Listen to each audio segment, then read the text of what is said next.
everybody, and welcome back to the movie review section of Talk of the Town. My name is Brian Kelly, and you know who this person is. This is Eileen Mahar, Milton's premier movie reviewer. Yes, yes. Eileen, what did you think of Ed Cohen? He was great. He was a great guest. I liked his ease in front of the camera. I know he works behind the camera at CNN, but we talked about, remember you asked him, did he ever want to be the anchorman? Right. And he thought he might for a while, but I think he'd be really good. I think he would be good too. He comes across really well. Yes, he's a strong personality. He really, very warm. Really strong, really warm, very articulate, very bright. And I think what I liked best about his segment was how he brought all his successes. He credited so much of his hometown. He credited Milton, growing up here, making good friends here, having great teachers here, teachers that, especially at the high school level, as he said, went off curriculum from time to time and would allow the children, the students, I shouldn't call them children in high school, oh boy, the students, they're just children. The students to investigate other areas and engage in conversation, engage in conversations. And I liked what he said.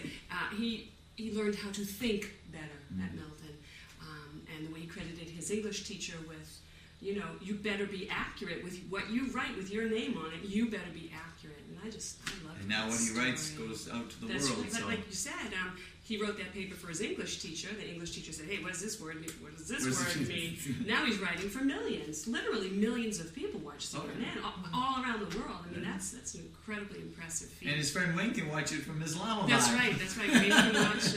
So if you saw Wayne in the last show, they're both buddies, so that's the connection. That's how we got him on Talk of the Town. And I have to say another thing that really impressed me about Ed is I'm always fascinated by people who, from a young age, know exactly what it is they want to do with their lives. I think he said he was in at the Collicott, or maybe even just at Pierce, when he decided he wanted to go into broadcast news. And to know at such a young age that that's what you want to do, and to follow that dream, and to work hard and achieve that dream, that just always impresses me so much, because as I'm still not 100% sure what I want to be when I grow up, Brian. And let me just tell you, unless Ed has a spot for me at CNN. She's hoping you might get a call from CNN, you know. That's right, Ed. Are you looking for any movie reviewers, you know? So with that down-home Milton flavor, you know, just laid back. But they wouldn't understand your accent. What accent? Oh. I don't have an accent. You have an accent. Fine. Before we talk about movies, just in the entertainment line, realm of things. The realm of entertainment. Yes, go ahead. Boy, did I see a wonderful, wonderful show last night here in town. Now, folks, you might be listening to this on a different date. This is probably weeks ago. But anyway, I saw Seussical last night. Seussical Jr., the Pierce Middle School Players production of Seussical Jr. How was it? Which I don't know if you're familiar with the play, but it takes a whole bunch of Dr. Seuss books and kind of mixes them together, specifically around Horton the elephant. And I just reviewed Horton. My daughter and I wanted to go to the show tonight, but she has to. She has to play softball. She better be there. She has to be there. Game, so. That's right. Thanks a lot, Eileen. We're missing the show because of you. I know, but I have so many people in the Pierce Players. All my players are in the Players. Players are in the Players. But I just reviewed Horton Hears a Who, I think, on the last show. And part of Seussical Jr. is derived from Horton Hears a Who, and Horton sits on the egg, and there's just a whole bunch of Seuss characters, and it was just so impressive and so entertaining. You know, was your daughter in the show? She was actually in the show. And yes, how did she do? She did wonderfully. Go ahead, tell her. Go ahead. Well, it was the first time that she got a chance to be kind of front and center and have a couple of lines of her own, so very exciting for us. But you know, you always say, you know, you bring family to these things, and for the most part, people think, oh my gosh, you know, a middle school production. All right, we'll sit through it. But you come to these productions, and it's. Well, the kids are I had some young kids sitting beside me, not young, they were probably, they were either middle school or high school girls, so excited about the whole thing. And there's a couple of scenes, and one in particular where the Pierce ACE classes created... What's ACE stand for? Oh, ACE is art... art... Something to do with art. Art. Okay, it's for the kids who are really good at art. Okay. It gives them a little extra art during the week. And Amy is an ACE, I'll have you know. So that's my other daughter. But they created these. We're going to hear about all the family today. What about TJ? Can you talk about TJ? He's been playing really well baseball. Noelle's doing great with the violin. So all of our children are well, thank you. But the ACE kids made these incredible fish. And at one point they have like black lights across the stage, and these fish swim across the stage. And a young girl sitting beside me said she was just so ecstatic about it. And she said, "This is just like Broadway. And I said, you know what? That's really not an over-exaggeration. This is as good as practically anything I've ever seen on Broadway. It was wonderful. So I just another want a thing big that thank makes you this a great town to live absolutely in. big thank you to Mr. Duchesne's and all the people involved in the Pierce players. Pierce, you do a wonderful, wonderful job. There you go. Yeah, as I've got. Are we going to talk about any movies today? Yeah, we'll talk about some movies. We're done with the family now, huh? We're done with my family, Okay. yeah. I'm going to talk about a movie first called Red Belt, and unfortunately, it's probably, by the time this airs, it's probably already gone from the theaters, but I do want you to watch for it on DVD. That's where most people watch them now. I know, you do watch most of them on DVD, so hopefully you have a list on the refrigerator. You want to get your pencil and add Red Belt to that list. Oh, this is a good one. It's a good one. It's a 2008 film, and it was directed by a man named David Mamet, who is a playwright. He was born in Chicago. And he has directed Philip Seymour Hoffman in one of my favorite movies. And I know we spoke at If I see any more of Philip Seymour Hoffman Hoffman, last show. Man, oh man. But if you've never seen State in Maine, it's a really funny comedy by David Mamet. And it's really a veiled, actually not even a veiled, it's pretty much an outright, very, very funny movie. It's got Alec Baldwin in it. It's got Sarah Jessica Red Parker. Belt or the other one? Which one do you I'm want? still talking about State in Maine. Another David. I thought you were talking about I'll Red Belt. get to that. Oh. I'll get to that. You know how they always lead me off into different directions. But State in Maine, you want to see that. You want to put that on your list along with Red Belt. See what you think about David Mamet. He is just a really funny director who you can tell is not really happy with the Hollywood and movie producing culture. In all of his movies, he kind of slams them, like they're saying to Philip Seymour Hoffman is the writer in State in Maine. He's writing the movie that they're producing in this Vermont town. And they're just trying to get him to do what they want him to do, and they tell him, we're going to give you an executive producer credit on this kid, and it's like this meaningless thing that they throw around. And Red Belt, the new movie that I want you to put on your list, that just came out by David Mamet, is actually about, excuse me, a martial arts instructor, a martial artist, I guess you'd call him. And his name is Mike Terry. He runs a dojo, is that what you call the places, I think? He runs hojos. He runs a karate studio. And his philosophy about martial arts is, it's never, I think all martial arts, it's never that you attack, it's that you are always able to defend. Okay. And he just is wonderful. He's played by a British actor, and I'm going to do the best I can with this name, Chiwetel Ejiofor. And you might recognize him. He played one of Denzel Washington's brothers in American Gangster. And he was also in Children of Men, which I didn't like. Sounds like Nigerian name. It could be Nigerian. Yeah, there are a lot of Nigerian-born people living in Britain. But he's done lots and lots of British TV. And he's just this really, again, the martial arts and the quiet and the maintaining control. But it's the story of him in his studio that's struggling financially and an incident that takes place there, and everyone involved tries to do the absolute best thing concerning this troubling incident.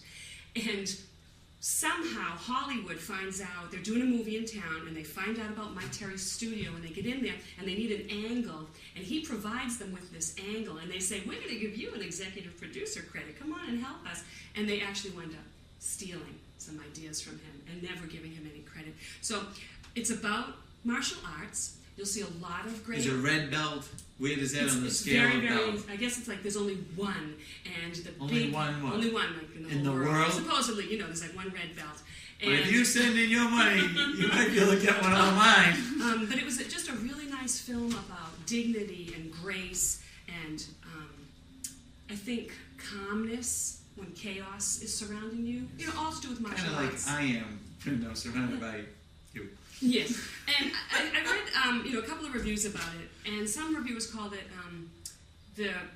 the Rocky of karate movies, and I thought that was a real disservice to it because it's really not at all like Rocky, except that it happens to have pretty much a final scene that takes place in a stadium with an arena. With stairs. With an arena. With stairs. Where there's going to be fights. But a really good film. Again, this actor, Chiwetel Ejiofor, he was just so perfect in the role. He was you just feel the zen, So I highly recommend that. Red Belt by David Mamet. Get State in Maine, though. State in Maine. Now, what was it rated? Now. It's PG-13. Oh, geez, was it R? I don't think it was R. PG-13, I'm pretty sure. Okay. And you know who you see in it? Tim Allen from Tool Time. You know Tim Allen there. Of course, we all know Tim Allen. He plays a real jerk in it. It's kind of funny. Okay, next movie I'm going to review is out in the theaters. It will probably be out in the theaters all summer long. It's called, Indiana Jones and the Crystal Skull. Oh, I didn't see this. I went to Quebec City with 28 students. Oh, lucky from you. Pierce. We had a wonderful time. Who ran that trip? I think the French Club at Pierce, but Club. It was fabulous. Well, if you haven't been to Quebec City, you need to go there. Was it just for the 7th graders? Is that who just went on 7th that graders? one? Yes. Are they going to make that a yearly thing? I don't know. Oh, I'm sorry. Well, I have kids coming up, Maybe, but it was a great trip. Awesome trip. Good. But you didn't catch this, huh? No, but my son and my wife went to see it when we were in Quebec. Oh, that's right. So You I was told me with she my was going daughter. to see that. So I'd like to hear how it is because now to determine whether I'll take my daughter to it. I think you should. All right, well, let's hear about it. It's been 20 years since Harrison Ford has donned Indiana's, brown fedora and cracked. Wasn't it 84 when the first one came out? Yep, but then there were 2 more. Oh, I got you. Yeah. I apologize. Okay. I just remember that scene in one of them when he... But you know what? I'm with you on that. That's the only one you should... Don't. So that was the first one, right? What was the see- first one called? 3 was alright. Indiana... No, there was no Indiana Temple Jones in of the first one. It was Doom? called Raiders of the Lost Lost Ark. Ark, okay. Which, to me, was absolutely the best. And out of all of them, so there's 4 Indiana Jones movies now. I just like the one Raiders scene. of the Lost Ark, Indiana Jones, the Temple Can of I Doom. tell about the scene I liked? Yeah, sure. In the first one? I don't The know. very original One of them. I don't know which one it was. Yeah. One of them. Which one? I know the one you The said. guy takes out Sword. the sword. He takes out the pistol. Boom. I didn't like that scene. I I didn't like that scene at all. Yeah. All right. But if you're gonna, Was that the first one? That was the first one, and there was no Indiana Jones in the title. It was just Raiders of the Lost Ark. Remember, they were looking for the Ark of the Covenant, Yes. supposedly. Yes, I remember that. So this one is called Indiana Like it was Jones yesterday. and the Crystal Skull. Okay. And again, we're seeing Did Harrison he have Ford. a cane? He doesn't have a cane in this, and he actually looks pretty good. I have to say, Harrison Ford has. But incoming. That's all right. Our studio has a helicopter going over it. Sorry, folks. Harrison Ford looks good. I mean, I'm going to say he looks his age. I think he's about 60 now, or early 60s. He looks his age, but he's a fit 60, which is what I'd prefer to see than somebody with, just like Brian, a fit 50. He's a fit 60, 61, 62. And you're a fit 40. Oh, fit 30, honey. I'm sorry. He also dates a woman much, much, much younger. Harrison Ford was out with Callista Flockhart. I'm shocked. It's like, can you imagine somebody in Hollywood? I saw Belichick's girlfriend in the baby the other day. Oh, what an awful How old is picture. she? Oh, that's just... I don't even want to get into that. So anyway, Indiana Jones and the Crystal Skull is the name of the latest movie with Harrison Ford as Indiana Jones. And again, it kind of starts very similar to the original. We see him teaching in a classroom, and he has to, winds up going on an adventure. And we get a sidekick in this, which we really didn't have a dedicated sidekick in the other movies. And the sidekick is... Well, he did. He usually had a girl. Yeah, but she wasn't a sidekick. I wouldn't call Marion, and that's Karen Allen plays Marion Ravenwood. She was in the first, and now she's in the fourth. And she is my favorite female character in the What's your Indiana definition Jones of a movies. sidekick? So Somebody that's with them through the whole adventure. Okay. Yeah, and the sidekick in this case is played by Shia LaBeouf, who you'll know from so many things, even Stevens on the Disney Shia Channel. LaBeouf? Yeah, I think that's how I say it. Transformers, this past summer's big blockbuster. And he plays a kid named Mutt Williams. And, I couldn't help but laugh. The first scene that we see of Shia LaBeouf as Mutt Williams is Harrison Ford's on a train, and I completely forget where he's heading off to, because there was a lot of the movie that was kind of like that, kind of forgettable. But as Harrison Ford's driving out on the train, Mutt Williams drives alongside the tracks on a chopper. And this is the 50s, by the way. This takes place in the 50s. Okay. And he is channeling, definitely, Marlon Brando from The Wild One. I don't know if you remember that movie, that was kind of the first big motorcycle movie. It was 1953, I think. And I don't know if you've ever seen the picture of Marlon Brando in the black leather jacket and the kind of funky hat. Well, that is exactly... the scene that... that's it, exactly, the exact same outfit. But, Shia LaBeouf was really good in this, and he was funny, but he was kind of cool. He fit the role. He did a good job. How old is he? He's 21, maybe 20, 21. So anyway, the two of them have to go off. They go on their adventure, and they're trying to find the Crystal Skull. And I'm not going to get into the story, because I have to tell you, the story was a huge disappointment. Written by George Lucas, who, again, wrote the first Indiana Jones. No, Star Wars, Indiana Jones, He probably did it on the weekend, Maybe he had a few drinks, I don't know. You can't help but think, for crying out loud, it's been 20 years. This is the best thing you could come up with. But I'm going to tell you that even though I had huge problems with the storyline, and the Crystal Skull itself that is supposed to help people rule minds. And there's a great female character in this. Kate Blanchett. Oh, okay. I know you all know Kate Blanchett. She plays Irina